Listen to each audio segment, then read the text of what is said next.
Hello, guys. Congratulations. My first questions will be for Marie, Catherine. How hard it was, or was it harder to portray the role of a healthcare worker in Canada for Hello Love Again than doing the role of a domestic helper in Hello Love Goodbye?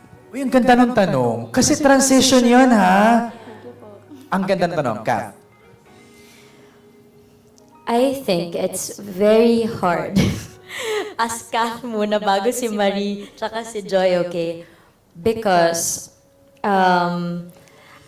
kailangan i-keep namin kung ano yung nakilala ng mga tao na si Joy.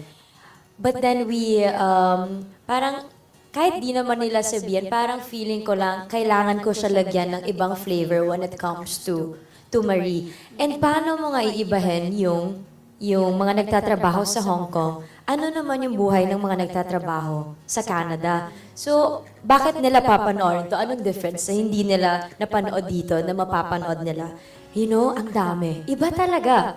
Magkaiba yung mga yung tao doon. Siguro because si Joy, bilang domestic helper siya sa Hong Kong, it requires a lot of physical strength. So it's physically tiring. And di ba si Joy, kilala naman natin, wala siyang inaatrasan kahit anong trabaho gagawin niya.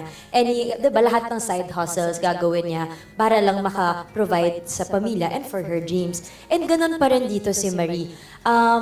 Siya yung klase na tao na walang pride, walang anything. Kung ikikikakitain niya ng pera, no problem. But this time, as healthcare worker naman, na iba ding mundo to. So ngayon, may nakilala siyang ibang tao. Like we have Ate Val here, Janica, and everybody na magbibigay ng ibang flavor as well sa buhay ni Marie. So iba siya. So it's very familiar once you watch it. The character of Joy, it's still there. Pero nung nagka-Marie siguro, parang medyo mas nakarelate ako kay Marie personally. Mas malapit yung personality namin. So ang saya niya paglaruan, but at the same time, yun yung naging challenge sa amin. Kasi hindi mo naman pwede kalimutan lang bigla-bigla si Joy. Kailangan meron pa rin mga bakas ni Joy, but at the same time, may bago kang ilo-look forward sa character niya, which is Marie. So it's fun to play around with it.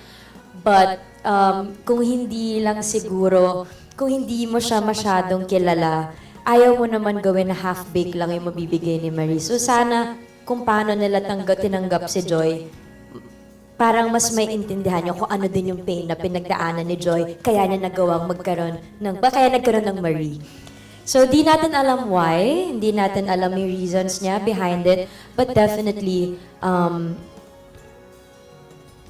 marami siyang kailangan lunukin para kalimutan yung joy na nakita ng mga tao na yun. So, kailangan panoorin nila yun sa movie. Angelica, sorry, susundot lang ako, no? Parang, tama ba ako, Kath?